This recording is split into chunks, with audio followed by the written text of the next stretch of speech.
Welcome back to Tech Team Corner. I'm your host, Andrew Kennard. On the last episode, I gave a quick explanation on our accessories and tools, hydrophilic gasket technology, and the order that all of which are typically used. Now, I still have a lot more information to share when it comes to our lateral lining system, but for you to have a better understanding, I'm going to go more in depth on our equipment, resins and material, and a close look at our custom-made wet-out trailer.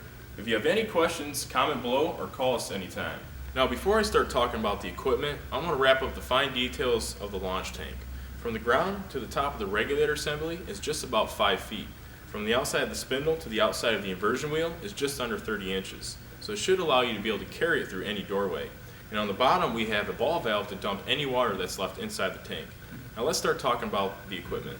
The first piece of equipment I'm going to talk about is our 70 CFM gas-powered Boss compressor.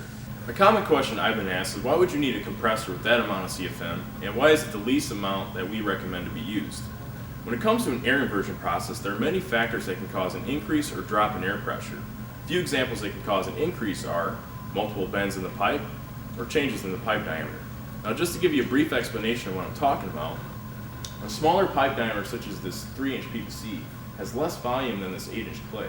Therefore, your inversion pressure could go beyond the normal 6 to 8 psi that takes place during a majority of installations.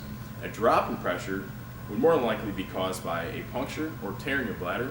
And finally, during the steam cure, your bladder requires an exhaust port. So being able to sustain a consistent amount of pressure and overcome any air loss if encountered is added security. What I have here is an aluminum canister called the second shot. This was developed to increase productivity in the field with an ambient cure process if there's more than one install to be made in one location. How it works is once you get done verifying that your liner was installed correctly, you quickly unband the bladder from the tank cone and band it to the second shot. The color difference you see here is for a 4-inch bladder and 6-inch bladder. If you decided to use a second shot with a small compressor and are worried about something happening during your install, there are a few ways you can reinforce some of the portions of your exposed bladder. The picture you see is from a job I personally did in California. The compressor in this picture is an example of what I have used to sustain 6 to 8 psi. As long as you have a sufficient power source to allow the compressor to keep rebuilding air, then you should have no problem keeping the bladder inflated. That'll be all for the launch tank, the Boss compressor, and the second shot. On the next episode, I'll be talking about the PowerCure mini steamer. I'm your host, Andrew Kennard. Thank you for watching, and we'll see you next time.